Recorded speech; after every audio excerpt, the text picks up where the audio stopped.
Good evening, planet Earth, and welcome to the Rambler Sports Locker. I'm Steve Manny, and the NFL preseason is only 177 days away. Do you know that? And I'm Bridget Sheeran. Steve, I think it's time you pick up a hobby. Don't worry, I have picked up a hobby. I'm looking at some mock drafts. I think Manti Te'o might be Chicago Bear next year. Watch out for that. All right, Steve, let's just do the news. All right. What has happened to the men's basketball team? After starting the season 10-3, they had been just 3-5 heading into last weekend. As home favorites against the Green Bay Phoenix in the Horizon League Game of the Week last Saturday, they were looking to turn things around. The Rambler defense started strong as they held Green Bay's leading scorer Kiefer Sykes scoreless before he left the game in the second half with an ankle injury. Later on, Loyola wiped an 11-point deficit off to take the lead with only a few minutes left to play.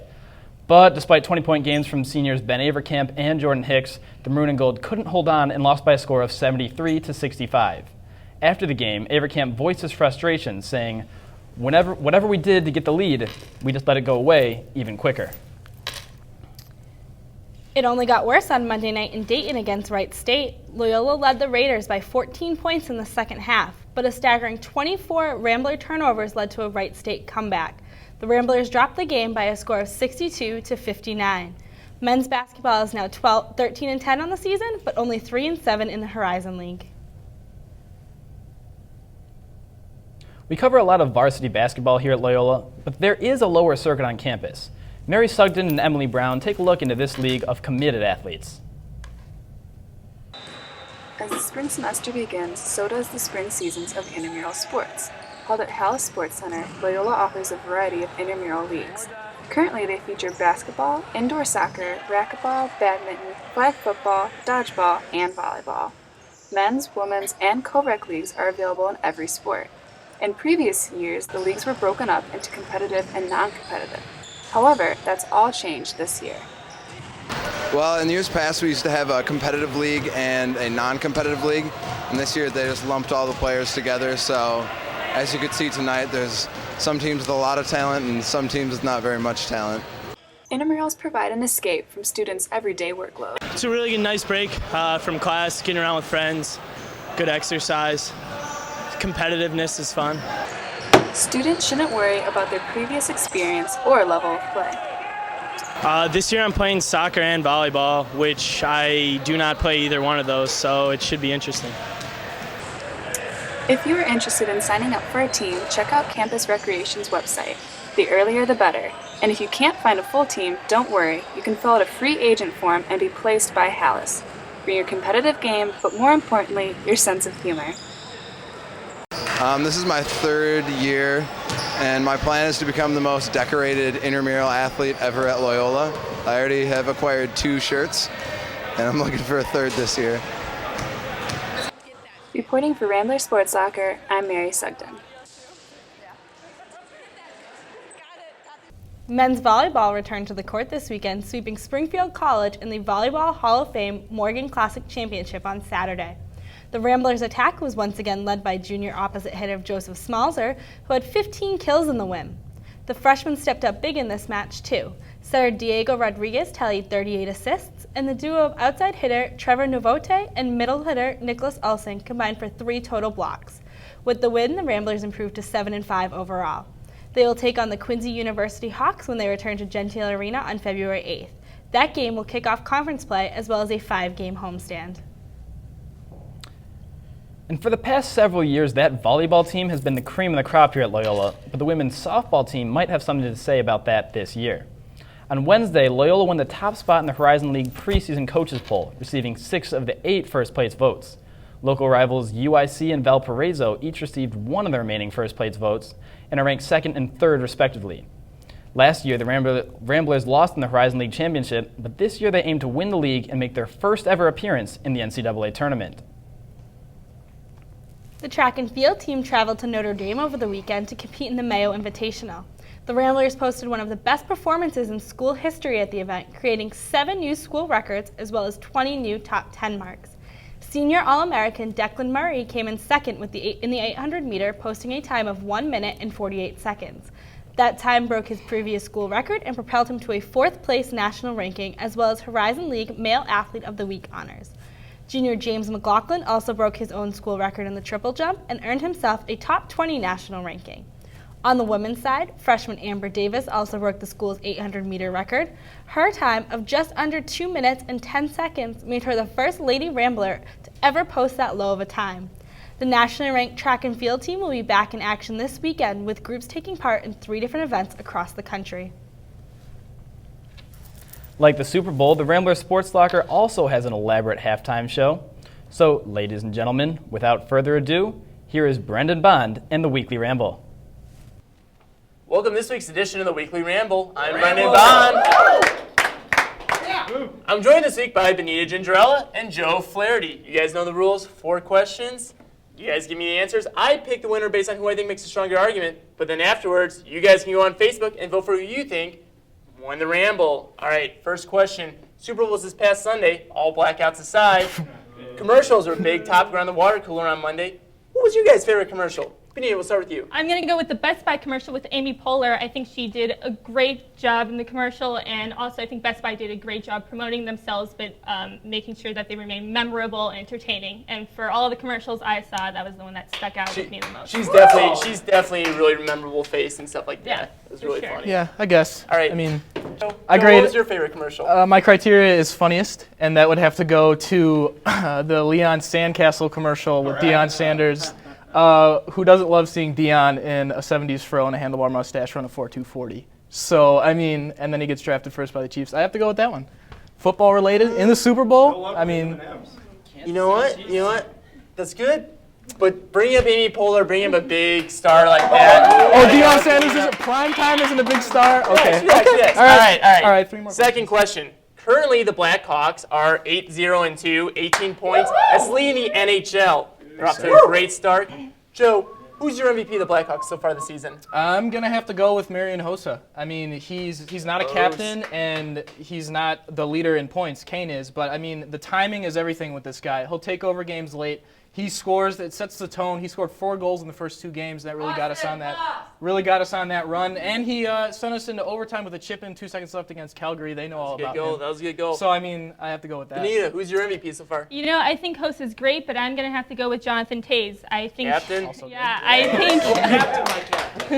I think he does a great job not only on the ice, but off the ice. I think his teammates respect him. I think his teammates look up to him, and I think that's a big component if you're an MVP. You really need to bring the team together, and I think he does that. I like that. You guys both made a really good argument there. I'm going to go with the person who's on my fantasy team, which is the captain, Jonathan Taze. This is fixed. This is all fixed. All right. Third question. Men's basketball is in the season right now. They're the big money sport at Loyola, obviously. But we have 2 other teams playing right now that are really successful, men's volleyball and track and field. Who do you guys think is the most overlooked team at Loyola right now amongst those 2 teams? Benita. I definitely think track and field. They have broken so many school records, but because they don't have meets, near campus, I really don't think students know that much with what's going on in that sport. For men's volleyball, they can just go to the Gentile and just watch a game, but for track and field, it's not like that. Joe? Yeah. What definitely speaks to that location issue and just understated in general is the headline in the Phoenix, Ramblers stun at Mayo invite. Where's Mayo? Exactly, and I would probably never see a headline about Loyola's volleyball team stunning anyone. They're pretty much expected to win. I mean, you got multiple All-Americans, and they compete nationally and in the conference every year at their meets. I mean, they deserve some love. All right, I'm actually going to pull a new one here. I'm going to split this answer with you guys. You did a great job bringing up the geographic issues. You did a great job referencing the Phoenix. So we'll do that. All right, 4th question. Pitchers and catchers are reporting next week. Spring training's right around the corner. Who's had a better offseason this year, the Cubs or the Sox? Joe. All right, unless the White Sox think it's addition by subtraction by losing Przinsky and Youkilis, I have to go with the Cubs. They really bolstered their pitching staff, which needs a lot of help. I mean, they got Edwin Jackson, Scott Feldman, Scott Baker, Carlos Villanueva. They signed a closer from Japan. They brought in Scott Harrison. I mean, they might not improve all that much from 101 losses because no 101-loss team will, but I don't think the White Sox improved at all. I like how you did not try and pronounce the Japanese closer's name. I didn't. Benita. As much as this pains me to say this because I am a Cubs fan, I'm going to have to go with the Sox. I think the Cubs, because they have so many new players, I think they don't really know how to really play as a team yet. And the Sox are bringing back most of their team from last season, and they were in first place for a lot of the season last year. So they didn't win their division. I am going to go with my heart. I believe Cubby Blue. I'm going to go with Joe on this one. That leaves my tally at Benita 2.5, Joe 1.5. However, it's up to you guys, Rambler fans, to decide who wins. Go on Facebook, vote for who you wins between Joe and Benita. Thank you guys for joining us here. We're going to go back to the desk after this little dance. We're going to do a little dance for the halftime show. It's almost as bad as your joke. Almost as bad as your joke. I know. All right, you guys, back to the desk. Compelling stuff, guys. Joe, we're glad to see that you're wearing sleeves again. You might not know this, but last Saturday was a big day for Chicago sports. That's because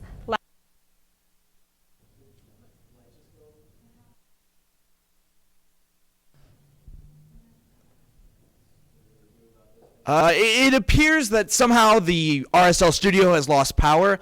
This is Nick Amatangelo, sideline reporter for the RSL.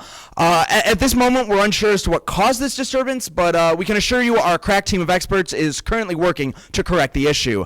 At this time, the Rambler Sports Locker is not prepared to deliver a statement as to what caused this outage, but we will alert you as soon as possible and as soon as we are ready to release an official statement. In the meantime, take a look at this video on George S. Hallis while we try to get the lights back on. February 2nd marked the birthday of one of the integral members of the NFL and top influential coaches in the history of the game, George Hallis. Hallis is most known for his time as an owner, player, and coach for the Chicago Bears. He began his professional sports career as a baseball player for the New York Yankees in 1919. His skills were limited and his career was short-lived. Hallis moved to Chicago and shortly thereafter received a call to work for the Staley Starch Works Company located in Decatur, Illinois. The company needed someone to help run their football and baseball teams, and Hallis was their guy. He began work coordinating the teams and joined a club of other team owners named the American Professional Football Association. This group was later renamed the National Football League. And in order to join this group, you had to put up $100 for a franchise. I think it's worth a little more than that now. After a successful 1920 season, the team moved to Chicago, Illinois with the help of Chicago Cubs owner William Veeck. Because of his significant help, Hallis decided to rename the team the Bears, in honor of the Cubs. Acting as both owner and coach, Hallis achieved the trifecta by playing various positions on the team as well. Coaching the Bears intermittently for 40 seasons, Hallis won 6 NFL titles and 318 regular season games, totaling 324 victories in all. His coaching skills outweighed many others, and his play formations were unique and influential to the entire game of football. Bears coach George Hallis implemented the T formation in place of the normal single-wing offense being used in the NFL at that time.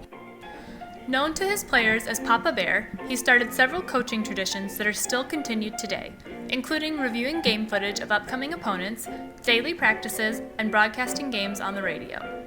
Along with his coaching responsibilities, Hallis was also the father of 3 children, including Loyola alumnus George Hallis Jr., the namesake of Hallis Sports Center. George Hallis Sr. is remembered today for shaping the world of football into the game we all know and love. He is commemorated on the sleeves of the Chicago Bears jersey with his initials GSH. Just being a part of the growth of the National Football League, that to me is the greatest thrill or event in my life. Reporting for the Rambler Sports Locker, I'm Rebecca Bear. Well, all right. It looks like the lights are back on and the Sports Locker is ready to deliver an official statement. So, we apologize for the preceding technical difficulties and can assure you that there is no way this will ever happen again. We can, however, assure you that the power outage was not a result of our elaborate weekly Ramble segment. Well, luckily for us, that's a wrap on tonight's show. Thank God. Be sure to follow our Twitter and Instagram and like us on Facebook. All the info you need is right down there. For Bridget Sheeran, I'm Steve Manny. Don't forget to turn out the lights. But just temporarily turn off the lights. Yeah, it's okay. I don't want you to cut the power. I want that back later. Steve, it's fine. Can you believe we did that entire show with a potato? Honestly, that's incredible. I don't know how it was Rick, possible. how did you get back in here? Where'd you get that potato? I don't know.